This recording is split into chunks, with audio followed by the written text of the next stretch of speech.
기이하고 이상한 공의의 통치라는 제목으로 하나님 말씀 전하도록 하겠습니다. 이 세상에 만연해 있는 풍토를 보면 이제 그 속에 그 또아리 틀고 있는 불의와 불공정, 또 악과 부조리, 또 전쟁이나 재난, 이제 이런 것들을 보게 되면 우리는 하나님의 통치에 대해서 회의적이 되기가 쉽습니다. 그래서 신앙이 정체되고 이제 침체되고 심지어 무너져 내리는 일 얼마나 많이 경험하곤 합니까?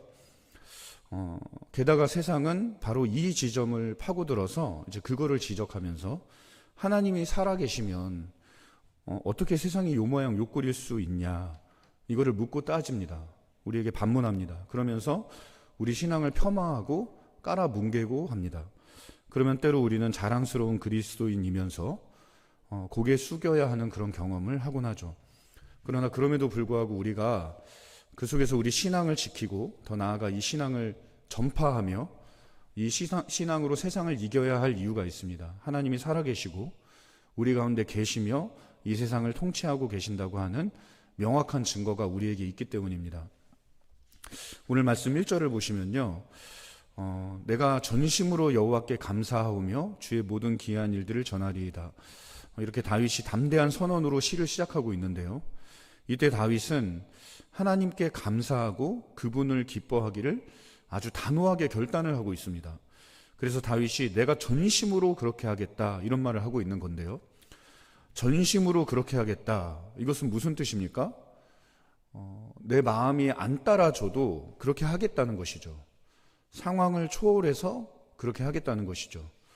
여러분, 우리가 주님의 일을 하면서도 때로는 그 따라오지 않는 마음이나 생각이 있잖아요. 그렇죠? 때로는 정도가 아니라 자주, 어쩌면 항상 그런 마음과 생각들이 있거든요. 전인적인 사역이 안 돼요. 그래서 내가 지금 여기 집중해야 하고 마음을 쏟아야 하는데 얘기를 들어드리는 것도 힘들 때가 있어요. 왜 그런 거예요? 마음이 없는 거예요. 마음이 그 자리에 다 따라오지 않은 거예요. 그래서 들으면서도 듣지 않아요. 그럴 때 있으시잖아요. 애들한테 그럴 때가 있고요, 어르신들한테 그럴 때가 있고요, 예배 드리는데 그럴 때가 있죠. 그래서 저는 그 예배 드리고 나가실 때 우리 성도님들 다 한 번씩 시험을 봤으면 좋겠다. 그냥 설교를 잘 들었는지 예? 그런 생각도 가끔 한 번씩 해보는데, 그러니까 이게 전인적인 그런 사역이 잘 안 될 때가 많이 있거든요. 죄송합니다. 우리는 하나님께 감사해야 하는 걸 압니다. 예? 그래서 하나님께 감사를 드리는데 감사도 드리는 거예요. 그래서 이 감사도 그래서 거기에는 예배적 성격이 있는 건데, 그런데 때로는 그 감사가 건조하고 무감각하게 될 때가 있습니다. 어떨 때는 아예 감사의 자리를 떠나서 불평하고 의심하고 원망하는 일도 있게 되죠. 하나님께 감사해야 함을 알면서도 생각이나 마음이 안 따라와서 그래서 감사가 뜻대로 잘 되지 않을 때 있죠. 자주, 어쩌면 항상 있습니다. 그런데 그럴 때 우리는 이제 그거를 자연스러운 것이라고 생각하고 별로 이상하게 생각하지 않죠. 그런가 보다 하고 넘겨요. 근데 생각해 보면 하나님께 감사해야 하는데 생각과 마음이 거기 따라오지 않는다고 하는 건 이상한 겁니다. 그거는 뭔가가 잘못되어 있는 거예요. 누군가와 대화를 하고 있는데 거기에 마음이 안 따라온다고 하면 그건 이상한 거예요. 전인적인 모습이 아니라는 거니까요. 내가 나뉘어 있다는 거죠. 예? 마음 따로, 생각 따로, 몸 따로. 그래서 다윗은 이런 것을 극복하기 위해서 감사를 하나님께 드리는데 전심으로 드리겠다고 하면서 무조건 먼저 감사부터 드리고 감사하기 위해서 그 후에 내가 힘을 쓰겠다, 마음을 쏟겠다, 그렇게 다짐하고 있는 거예요. 그게 내가 전심으로 여호와께 감사하오며 라는 문장이 들어있는 의미거든요.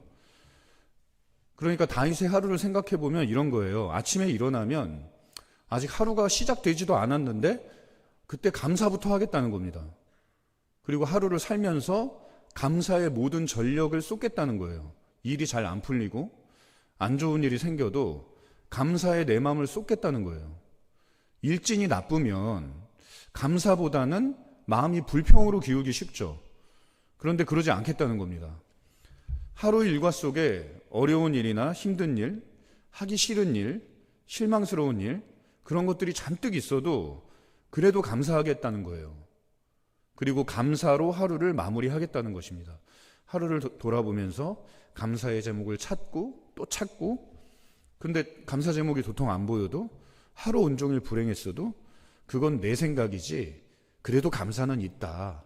그러니까 감사를 찾아서 감사를 드리며 잠자리에 들겠다고 하는 겁니다. 이거는 결연한 의지죠. 전심으로는 그런 의지가 담긴 발언인 거예요. 그러면 다윗은 왜 이렇게까지 감사를 각오하고 있는 걸까요? 이건 각오거든요. 각오.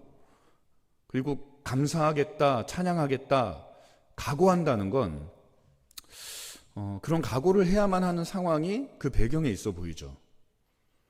이제 그 상황은 13절에서 엿볼 수 있습니다. 13절을 보면 여호와여 내게 은혜를 베푸소서, 나를 사망의 문에서 일으키시는 주여, 나를 미워하는 자에게서 받는 나의 고통을 보소서. 여기 보니까 다윗이 지금 미움을 받고 있고 그래서 고통스러워하고 있어요.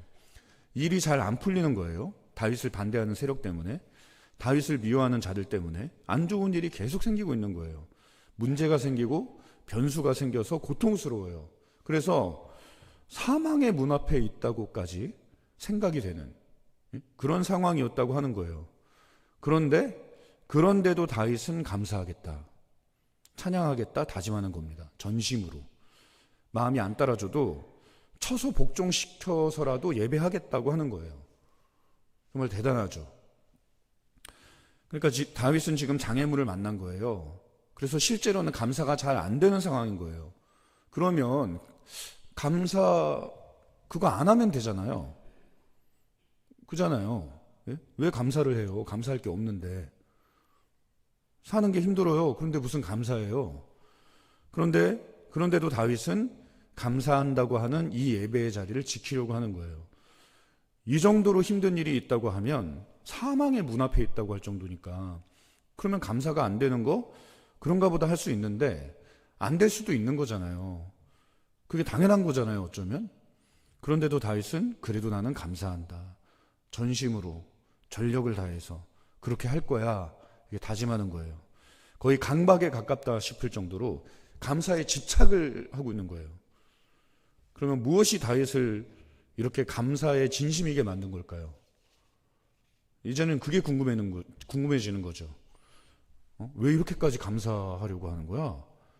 그래서 살펴보면 그 근거가 1절에서부터 언급이 되고 있는데, 다윗이 이렇게 감사하는 이유, 그거는 내가 전심으로 여호와께 감사하오며 주의 모든 기이한 일들을 전하리이다. 여기서 다윗이 말하고 있는 주의 모든 기이한 일들 때문에 그래요. 다윗의 삶에 함께 동행하시며 하나님의 행하셨던 기이한 일들, 그 일들 때문에 다윗은 2절을 보시면 주님을 내가 주를 기뻐하고 즐거워하며 지존하신 주의 이름을 찬송하리니, 그러는데 다윗은 여러 번의 어떤 기이한 경험들을 통해서 주님이 지존자시구나, 주님이 살아계신 통치자로서 가장 높은 보좌에 계시는구나, 주는 지존하시다 하는 것을 알았어요. 그래서 어려움 속에서 고통스러운 현실임에도 각오를 하는 거예요. 마음을 다잡는 거예요. 그렇게 감사로 삶의 예배를 드리고자 하는 겁니다. 그렇다면 다윗이 경험한 그 기이한 일들 대체 뭘까요? 그거를 다윗이 3절부터 구체적으로 언급하기 시작하는데, 3절 보시면 내 원수들이 물러갈 때에 주 앞에서 넘어져 망함이니이다. 다윗은 그 기이한 일을 이렇게 표현하고 있습니다.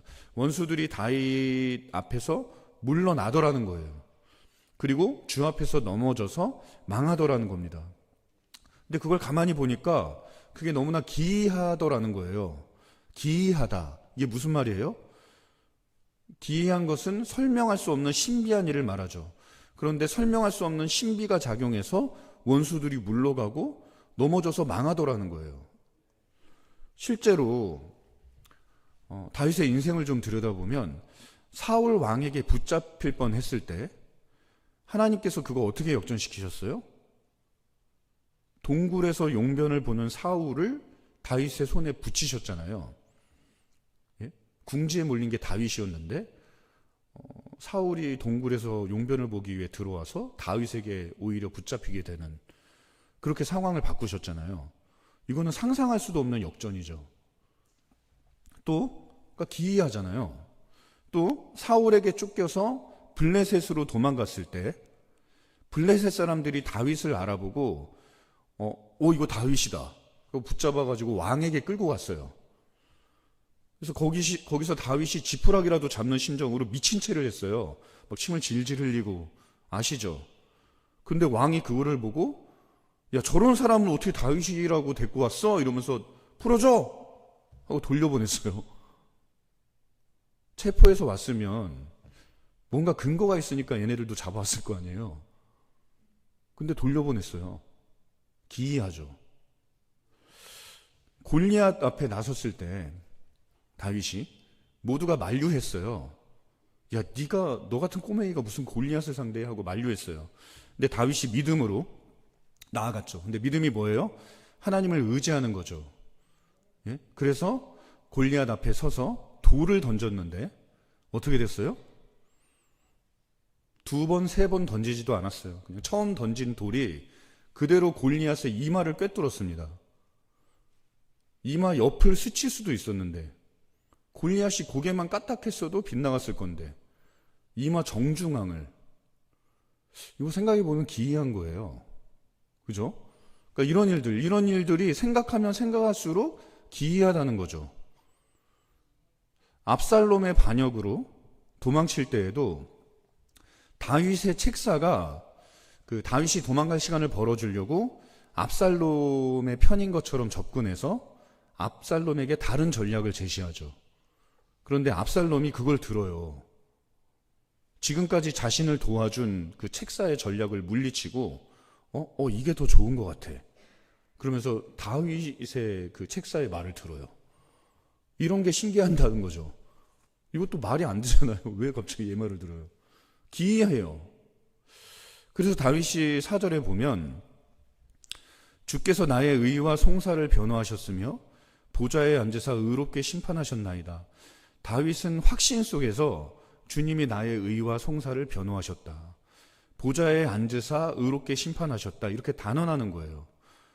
그런데 그 근거가 뭐예요? 5절과 6절 보시면 우리 같이 한번 읽어보겠습니다. 시작. 이방 나라들을 책망하시고 악인을 멸하시며 그들의 이름을 영원히 지우셨나이다. 원수가 끊어져 영원히 멸망하였사오니 주께서 무너뜨린 성읍들을 기억할 수 없나이다.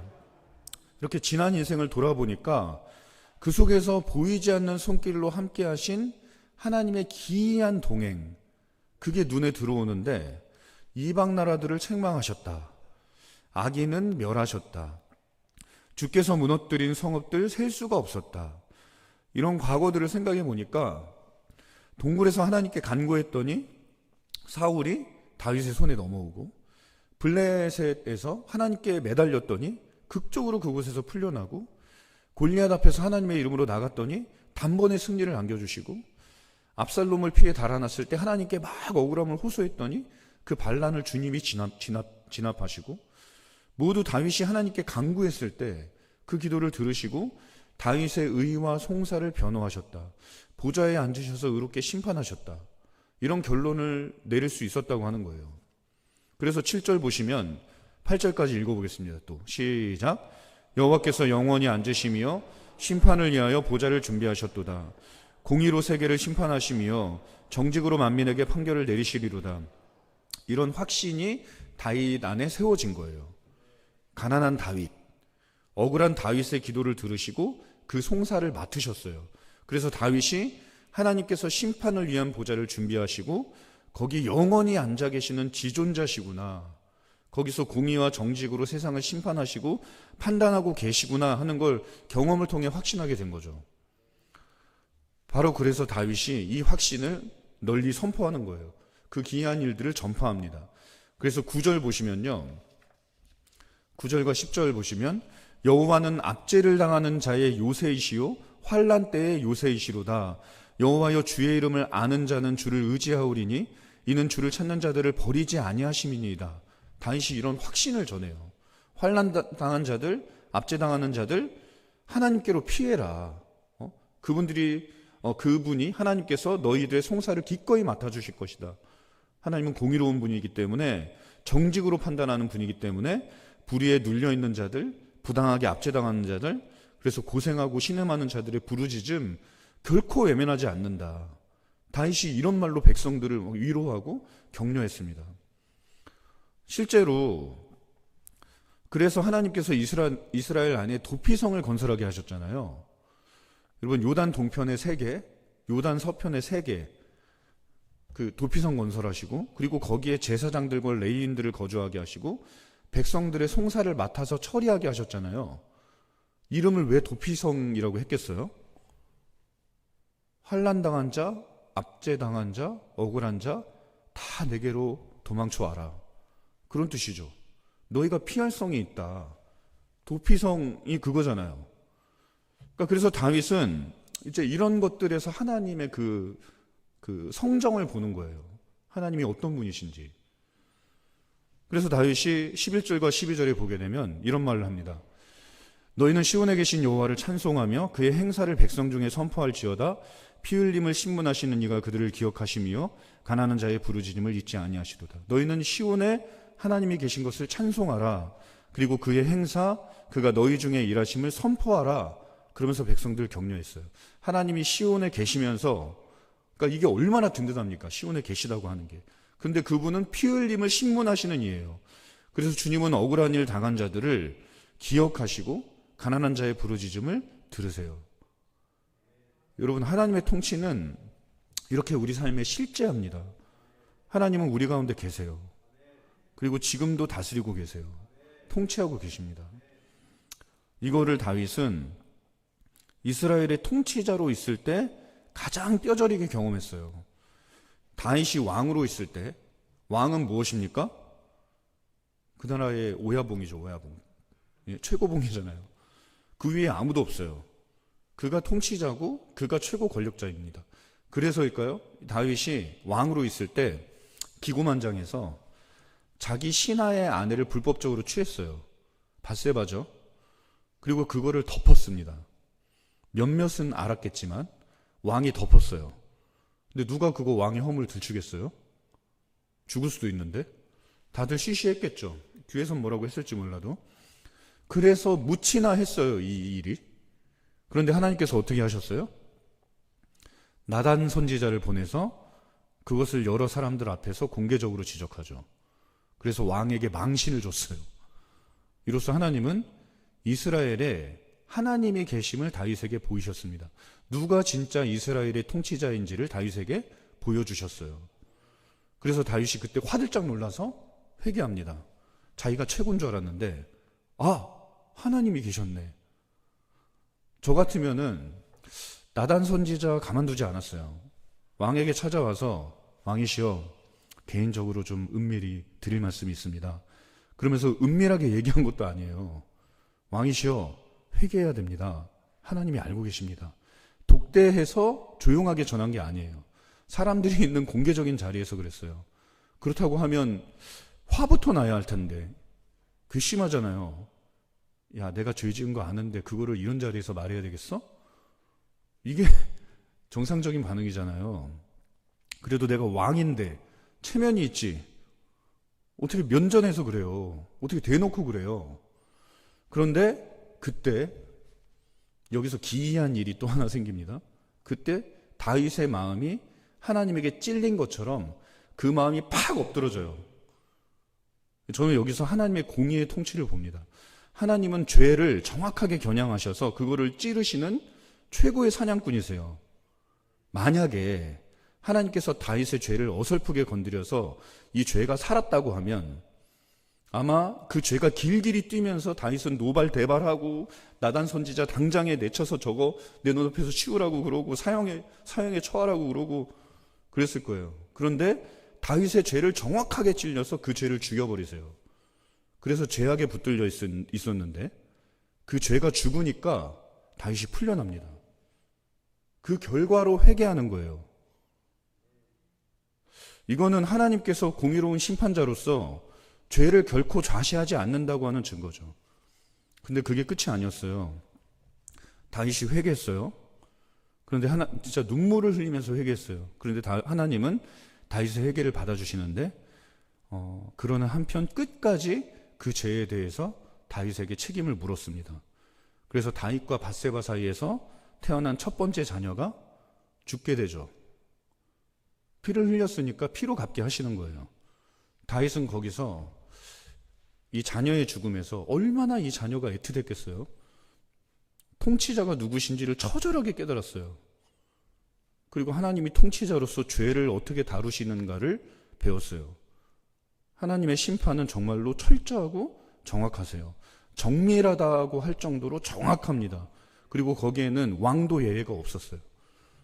다윗이 거기서 배운 거예요. 하나님이 통치자시고 하나님이야말로 진정 공의로운 판단자이시고 지존하신 하나님이라고 하는 걸 다윗은 아들의 죽음에서 배웠습니다. 근데 여러분, 이거는 우리에게 하나님의 아들의 죽음을 생각나게 하죠. 하나님이 이렇게 공의로우신 하나님이십니다. 그래서 저는 12절 보면서 12절 같이 한번 읽어볼까요? 시작. 피 흘림을 신문하시는 이가 그들을 기억하시며 가난한 자의 부르짐을 잊지 아니하시도다. 이거 보시면은 누구 생각나는 사람 없으세요? 저 여기서 밧세바 사건이 떠오르는 거예요. 피 흘림을 신문하시는 이가 그들을 기억하신다. 가난한 자의 부르짖음을 잊지 아니하시도다. 이게 모두 밧세바의 남편 우리아를 염두에 두고 이런 말을 하는 것 같은 거죠. 나단 선지자가 다윗 앞에서 밧세바 사건을 고발할 때 뭐라고 했냐면요, 다윗, 네가 가난한 자의 하나뿐인 어린 양을 빼앗았다 그랬거든요. 권력자의 횡포로 인해서 죽임당한 밧세바의 남편 우리아, 그는 가난한 자의 표상이고 억울하게 피 흘린 당사자죠. 그런데 죽었어요. 그리고 아무도 그거를 몰라요. 죽은 자는 말이 없는 법인데, 그러면 사건은 그대로 묻히는 거죠. 근데 하나님 안에서는 죽은 자가 없어요. 그래서 피 흘린 우리아의 그 억울한 호소를, 가난한 우리아의 그 한 맺힌 호소를 하나님께서 들으셨어요. 그리고 정확하게 다윗을 찾아가서 그에게서 공의를 거두신 거예요. 창세기 4장에 보면 하나님께서 그 가인이 동생 아벨을 죽였을 때 이런 말씀하셨거든요. 창세기 4장 10절인데, 이르시되 내가 무엇을 하였느냐, 내 아우의 핏소리가 땅에서부터 내게 호소하느니라. 가인이 아벨을 죽인 거 아무도 몰랐어요. 아무도 없는 들판에서 몰래 그를 쳐 죽였거든요. 그런데 내 아우의 핏소리가 땅에서부터 내게 호소하느니라 하면서 하나님이 가인을 찾으셨습니다. 하나님은요, 공의를 세상에서 철저하게 집행하십니다. 거기에 다윗도 예외는 아니었어요. 왕이었어요. 평소에 신앙생활 잘했어요. 그런데도 결코 예외가 없었어요. 봐주는 거 없었습니다. 그런 하나님이시기에 하나님은 자기 자녀들이라도 그가 죄를 지으면 철저하게 회개하게 하시고 철저하게 그 죄의 대가를 찾으세요. 그리고 이방 나라들, 하나님이 없다 하는 자들까지도 예외는 없어요. 하나님은 그분의 공의를 그들에게도 똑같이 적용하시고 철저하게 집행하셔서 그분의 영광을 이루시고야만은 지존하신 하나님이십니다. 그걸 우리가 십자가에서 확인할 수 있잖아요. 죄의 대가를 치르기 위해서 하나뿐인 아들을 희생하기까지 하셨어요. 이건 하나님이 얼마나 공의로운 분인지를 보여주는 확실한 증거죠. 그래서 다윗은 그의 삶에서 하나님이 이루어 가시는 그의 통치, 그거를 뼈저리게 보고 배운 후에 16절 보면 여호와께서 자기를 알게 하사 심판을 행하셨으며 악인은 자기가 손으로 행한 일에 스스로 얽혔도다. 여기서 하나님께서 하나님을 알게 하사 우리에게 심판을 행하셨다, 이런 고백을 해요. 근데 다윗만 아니라 우리도 그래요. 복음을 통해서 우리가 하나님을 알게 된 것은 여러분, 그분의 심판이 우리 가운데 이루어지는 겁니다. 우리가 하나님을 믿음으로 우리는 죄와 등을 지게 되었죠. 왜 그렇죠? 하나님께서 죄를 미워하시기 때문이죠. 그걸 우리가 알게 되었기 때문입니다. 이게 심판이에요. 우리의 회개는 하나님께서 우리의 죄를 심판하신 겁니다. 그래서 우리가 죄에서 돌이켜서 하나님께로 나아가고 있는 거예요. 그런데 하나님의 심판 속에서 우리가 말과 행실을 주 앞에서 단정히 하고 살아가는 동안에 악인들은 어떻습니까? 악인들은 자기 손으로 행한 일에 스스로 얽혀 있다고 하는 거예요. 이들에게는 심판이 없어요. 그런데 그게 바로 심판이에요. 심판이 없다고 하는 그 사실이 심판 자체예요. 그래서 이들은 마음대로 행동해요. 자기 마음껏 살아요. 그런데 그래서 그것이 자기의 삶을 올가매요. 그리고 하나님은 그걸 방치하십니다. 이게 유기죠, 유기. 하나님께서 그들을 자기 죄 가운데 내버려 두세요. 그래서 그 행한 것으로 종국에는 멸망에 이르게 놔두시는 거예요. 네 맘대로 해라 그러시면서. 우리는 하나님의 심판으로 회개하고 또 회개하며 멸망에 이르게 하는 죄에서 돌이키고 죄를 피해 달아나며 영생에 이르는 길을 걸어가고 있는 반면에 세상에서 하나님을 모르는 자들, 당장에는 잘 나가는 것 같고 자유롭게 사는 것 같지만 그들은 하나님의 공의로운 판단 안에서 멸망을 향해 가고 있는 불쌍한 자들 뿐입니다. 그래서 우리는 하나님이 시온에 계신 것에 감사해야 해요. 여러분, 시온이 어디입니까? 이스라엘의 영적 중심지이죠. 근데 지금은 그게 어디예요? 교회죠. 그리고 성령이 계신 우리 마음이죠. 이 시온에 주님께서 계시면서 공의로 우리를 통치하고 계신 거, 죄에서 돌이키게 하시고, 그래서 멸망을 피하게 하시고, 하나님의 구원도 심판이죠. 그 구원에 합당한 자가 되도록 우리를 다루고 계시는 거, 죄를 지적하시고 책망하시고 회개하게 하시고 주님을 배울 날을 준비하게 하는 거, 하나님의 이 공의의 통치에, 이 기이한 일에 우리 안에서 이루어지는 이것에 대해서 우리는 감사해야 합니다. 그리고 그렇게 사는 동안에 하나님의 백성으로 사는 거 쉽지 않죠. 그래서 좀 억울하고 손해를 보고 피해를 입고 해도 상황이나 형편이 막막하고 사는 게 고단하고 괴로워도 그 속에서 큰 물결이 막 일어나고 그 속에서 불빛은 어두워도 나는 예배하리라, 전심으로 감사하고 찬양하리라, 주의 기이한 일을 선포하리라 하면서 우리는 주님 앞에서 우리 삶을 깨끗하게 해야 합니다. 단정해야 합니다. 그리고 우리가 기도해야 돼요. 19절 보시면 우리 19절 20절 같이 한번 읽어볼까요? 시작. 여호와여 일어나사 인생으로 승리를 얻지 못하게 하시며 이방 나라들이 주 앞에서 심판을 받게 하소서. 여호와여 그들을 두렵게 하시며 이방 나라들이 자기는 인생일 뿐인 줄 알게 하소서.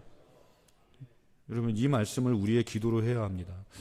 이방 나라들이 하나님으로 말미암아 자기가 인생에 불과하다는 것을 알고 그 앞에 엎드러지게, 그래야 그들이 하나님께 돌아오거든요. 항복해야 돌아오는 거예요.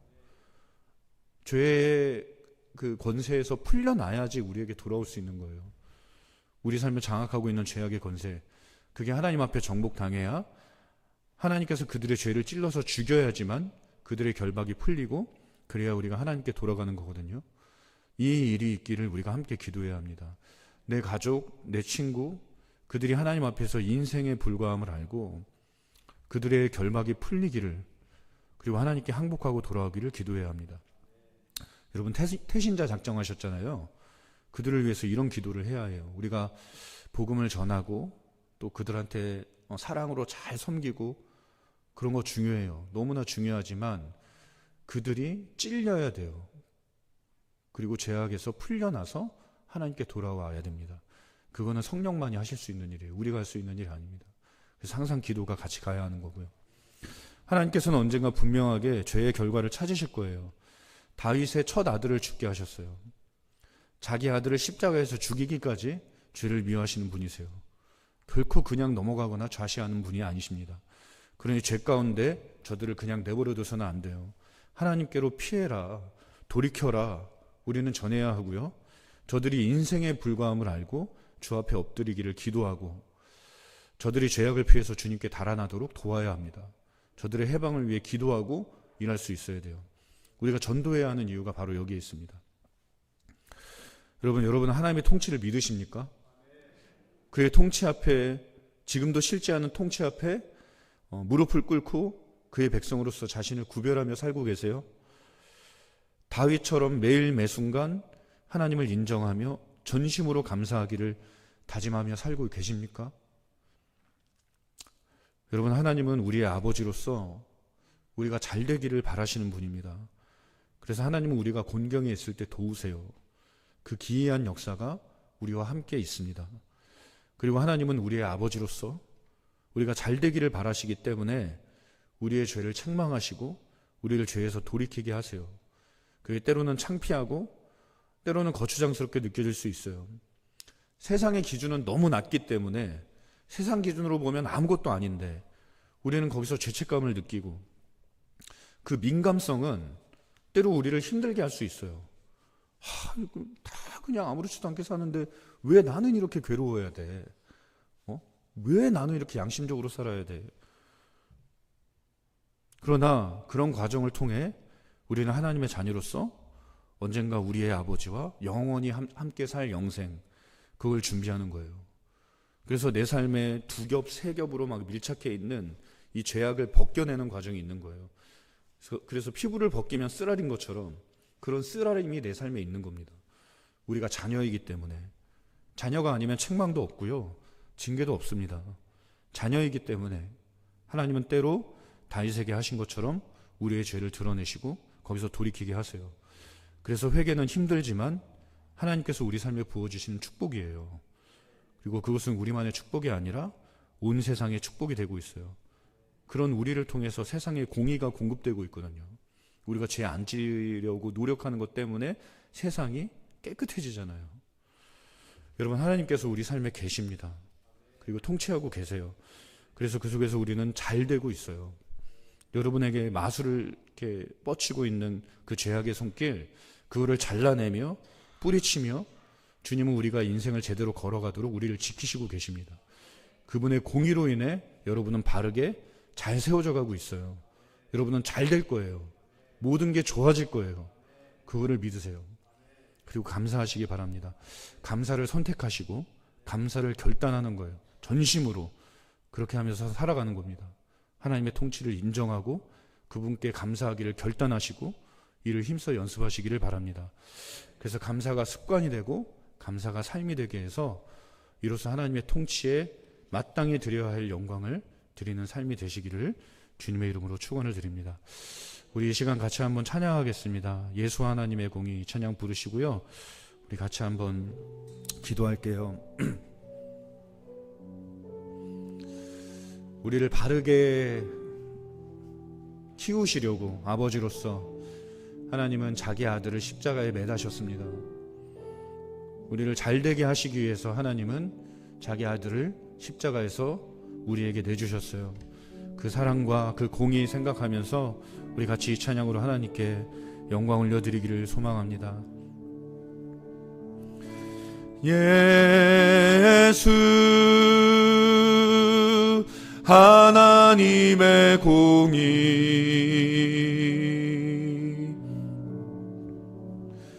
주 독생자 주의 나라 임하시네.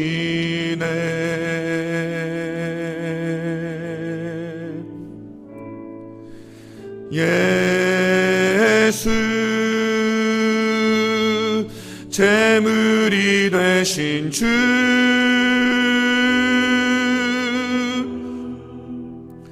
영광 중에 그의 나라 임하시네.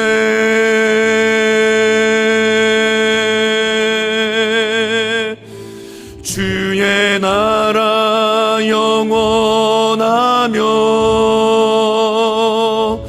그의 영광 무궁하리. 왕의 위엄과 능력이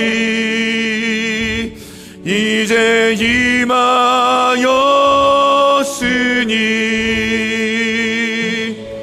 주의 주권과 주의 통치와 주의 나라 힘과 권세 임하네. 예수 하나님의 공의 예수 하나님의 사랑, 예수 하나님의 사랑,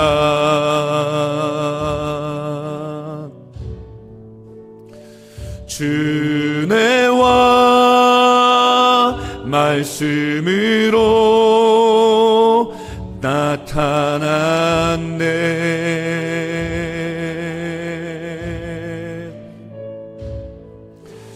예수 거룩한 하나님,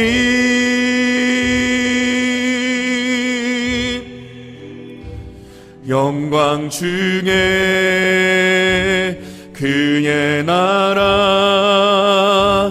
임하시네. 주의 나라 영원하며 주의 나라 영원하며 그의 영광 무궁하리. 왕의 위엄과 능력이 이제 임하였으니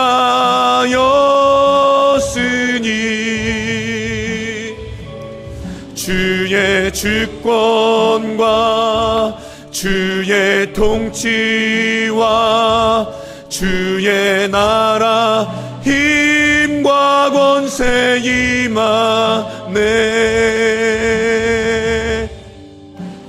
예수 하나님의 공의, 주의 나라 영원하며 주의 나라 영원하며 그의 영광 무궁하리. 왕의 위엄과 능력이 이제 임하였으니